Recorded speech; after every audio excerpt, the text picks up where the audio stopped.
সকলের প্রতি রইল আদাব ও নমস্কার। অন্যান্য জাতির প্রতি রইল আন্তরিক শুভেচ্ছা ও ভালোবাসা। আজকে যে ভিডিওটি তুলে ধরা হয়েছে এটি হলো বশীকরণ তদবির।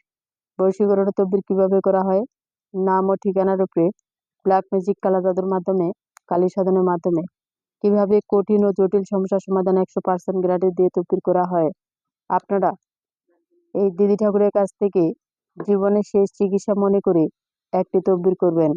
যারা আমার চ্যানেলে নতুন তারা অবশ্যই চ্যানেলটি সাবস্ক্রাইব করবেন, একটি লাইক করবেন, কমেন্টস করবেন, শেয়ার করবেন, সারা বিশ্ববাসীকে দেখার মতো সুযোগ করে দিবেন। সবাই ভালো থাকবেন, সুস্থ থাকবেন। ধন্যবাদ।